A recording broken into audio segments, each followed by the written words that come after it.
We are glad to have you here with us today as we are finally releasing this ultimate guide to building wealth and getting rich. This is the exact framework millionaires and billionaires have used to get rich themselves. After studying hundreds of businesses and business models, we are not all created equal. We live in different countries with different infrastructures, and you're not all beginning this race at the same starting line. Yet, this game plan works for everyone. Your environment and current situation can accelerate or have things move a bit slower, but the result is the same if you follow the game plan. Valuable to know: no debts. If you're in debt, find a job or a secure source of income. Don't take on any more debt. Works your but often pay off the debt you have so you can start with a clean slate. Low dependencies. This is going to involve an element of risk. In the first years you'll not see much traction, but it will require you to keep going at it. If you have kids or family members who rely on you to provide for them, you can still get rich, but be a lot more conservative.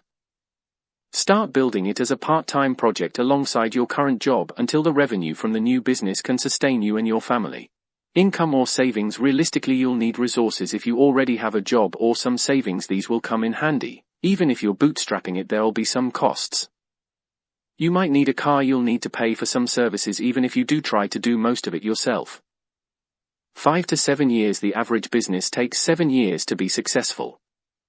If you can build something that lasts for 7 years, you will get rich. If you're really smart and agile, you might do it in 5. If you're slow, it could take you 10, but you will get there. If you were hoping for some secret formula or wishful thinking where the universe would drop $1 million into your lap, this isn't it. We broke down the framework into 3 parts. Part 1, start making money. Part 2, building wealth. Part 3, getting rich. With that said, here are the 11 steps millionaires and billionaires have used to get rich. Step 1, establishes the goal. The goal isn't for you to be rich, because what does be rich even mean?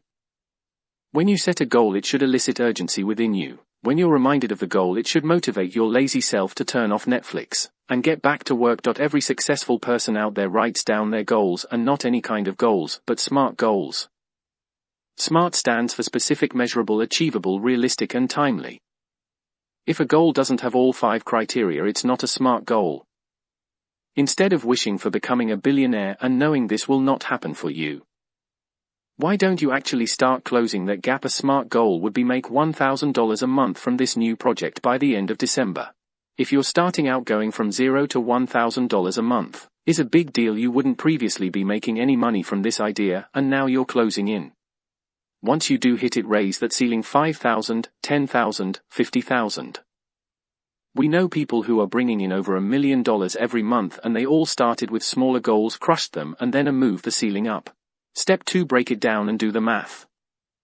For the first time ever, you actually have a goal and you're serious about it. It's time to see what needs to happen for you to hit that goal. This is called reverse engineering. Yes, you'll have to do the math if you want to get rich. Money is a numbers game. The beauty of math is it works the same for everyone. Example: in order to make $1,000 per month, you need to get $100 from 10 people, or $50 from 20 people, or $10 from 100 people. Do the math for your number. Okay, now that you have your math, it's time to break down how to actually make it happen. In order to get $50 from someone, you need to have a product or service that is worth at least $50 to that person. It'll need to be accessible to that person and have a way to transact with him or her. Let's keep it simple. In order to hit this goal, you need a product, a website, and a bank account. See how we're breaking it down into smaller pieces. Then you break these down into smaller pieces. What kind of product can you offer? Is it physical? Is it digital? Is it a service? What will it look like? What does it consist of? Break it down. What do I need for a website? I need a domain name, I need hosting, I need a logo, I need to process payments to get the money. Pay close attention to the type of engineered thinking we're sharing, for this is the difference between success and failure. This needs to happen for this other thing to happen. If you're unable to break down goals into smaller pieces, you'll never achieve them. Every rich person knows this, and now so do you. Why? Because now you finally have something you can actually do. Creating a website is something you can learn how to do. Everything in the smaller tiers is actionable. Step 3, educate yourself and build skills. The thing about actionable goals is that somebody else has done it before you. There's already existing knowledge of how this type of problem is solved. It's time to stop being ignorant and start learning. Yes, getting rich actually requires you to educate yourself. Learning about the space you're in, learning how things get done, what are the best practices, what are the things to avoid. In this part of your journey you are actually absorbing value out of the ecosystem in the same way you've chosen to consume this piece of content right now. Most of us hated school because you were forced to learn about things which you weren't interested in, but you'll see that this is different. Successful people genuinely enjoy learning new things about the industry they're in because it helps them to be more successful. Do better things and make the journey more enjoyable. With every session you're growing in knowledge. But this isn't enough. Theory is never enough in order for you to cross onto the other side from wishful thinking to doer. You need to practice. You don't learn how to score a three-pointer from a book. Yes, the theory definitely helps. But you have to get on the court and test it. The more you test it, the better you'll understand how to apply it. Repeat these enough times and you're building skills for yourself, and skills have a value. Because skills can be converted into money when you mix them with time. A skill means you know how to do something successfully. It's time you use those skills for personal gain. Step 4. Work every single day. Welcome to what is most commonly called the grind. This goal of yours is like an incredible statue waiting within a massive block of marble. Once you learn how to carve the marble, it'll take a long time until the end result is finished. The rule is simple. The more work you put in, the quicker you'll see the result. This is the first test in your journey. How badly do you really want it? If this is what you're meant to do, if this is what you chose for your life, are you going to quit after 3 months, after a year or two? The magic word is discipline.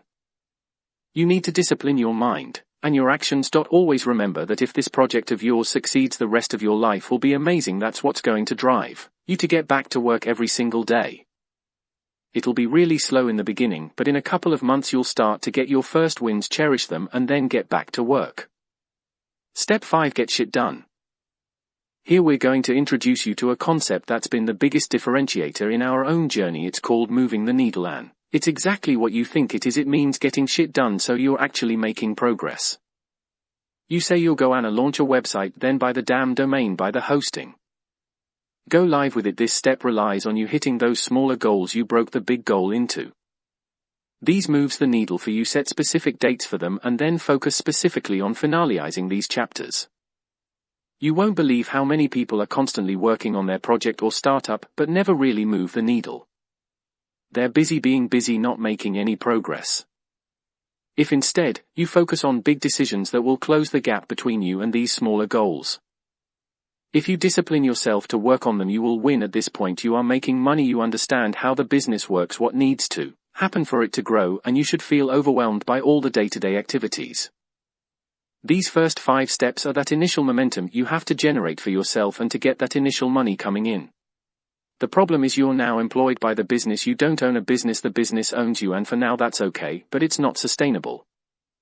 Instead, you need to focus on growth. That's where this next step comes in. Step 6. Outsource repetitive tasks to others. We all have our strengths and our weaknesses. Every successful person out there went to 90 to 100% on them strengths. Anything else will guarantee your mediocrity. In order to do so, you need to find people who can free up time for you, so you can focus on what you do best. Something to remember here: you'll never find anyone to work as hard as you do for your business.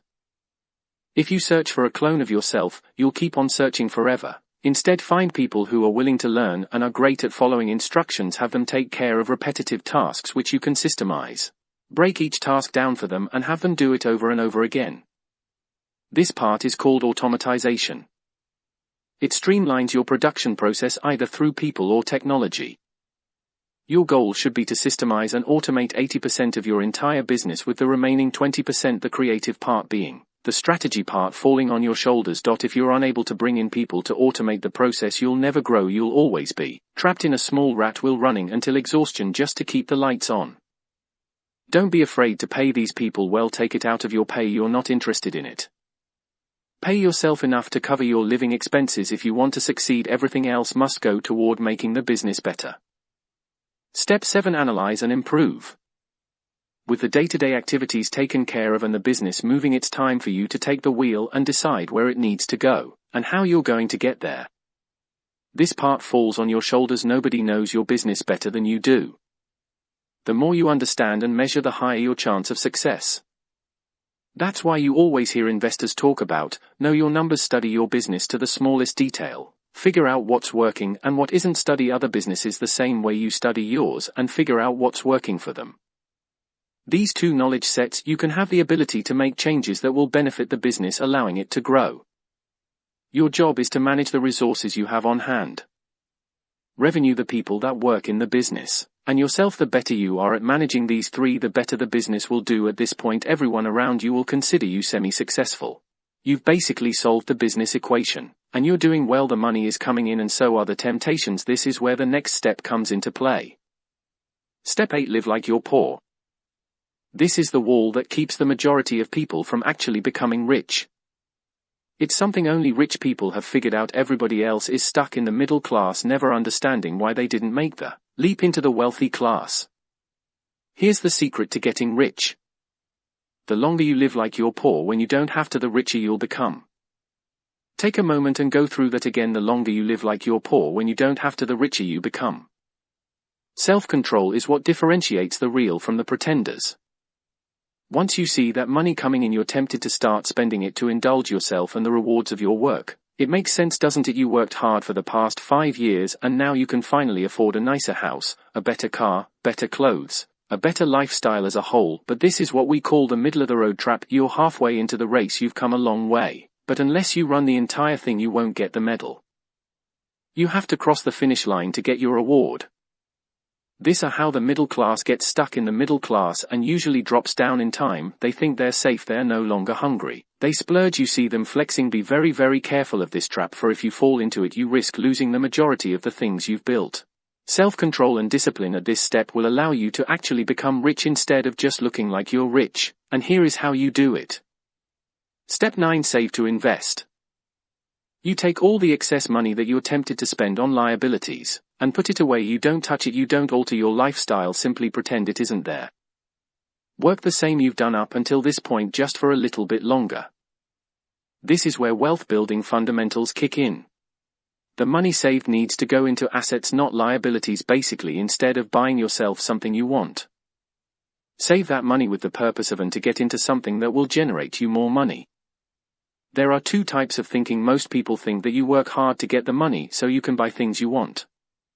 This is not what rich people do. We think differently, and so should you.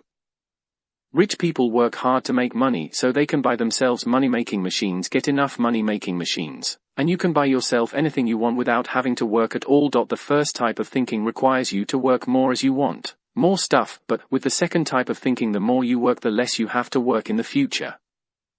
That's what you have to do with the money coming in from the business. You have to secure the future. Step 10. Invest.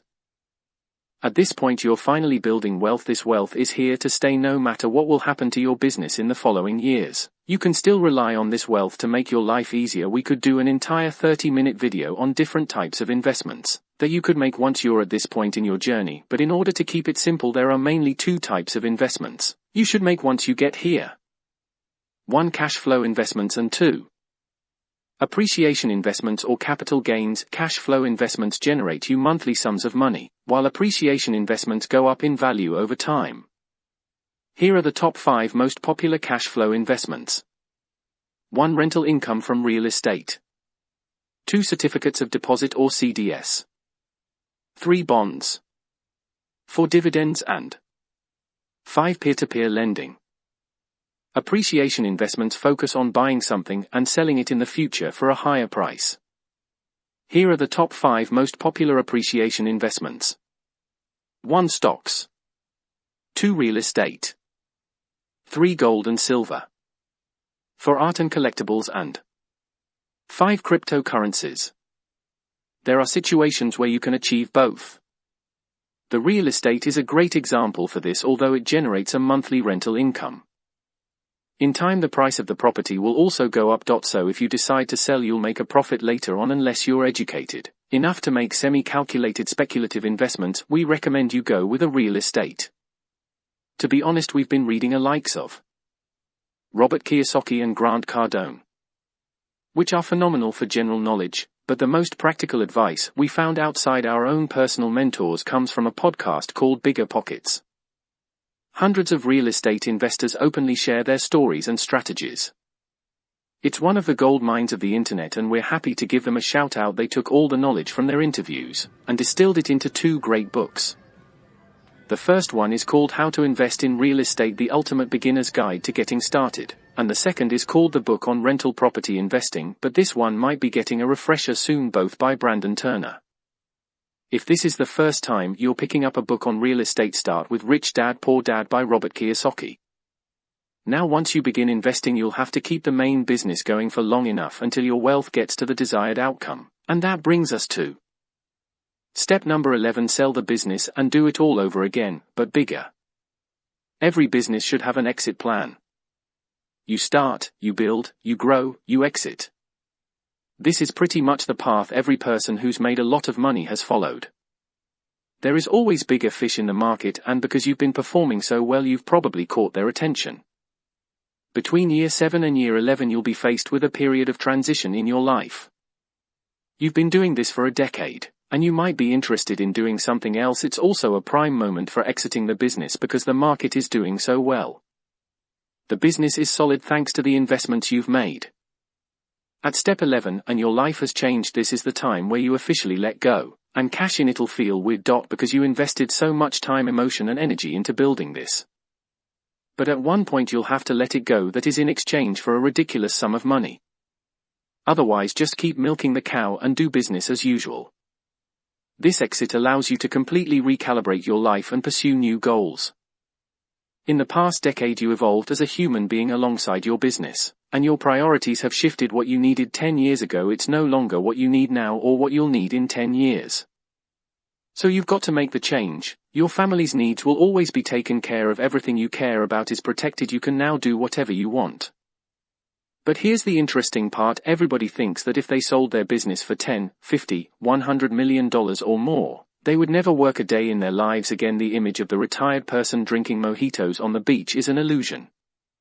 After 6 or 12 months, you'll go insane. If you've made it to this step, you're a real entrepreneur. It runs in your veins. Only now you have a completely different start. You have resources, connections, a premium skill set and desire to change the world. This brings together the final stage of your journey to getting rich. Most people never make it out of the first stage and do not get to enjoy the fruits of this decade-long commitment, which brings us to you, the person consuming this piece of content right now. If you were to go through the list of steps, where would you be in your journey right now?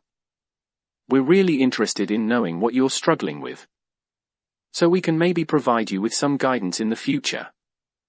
Please share the step you're currently at in the comments. Make sure to subscribe so you never miss another video. We also handpick these videos for you to watch next as always. Thanks again, and we can't wait to have you back tomorrow.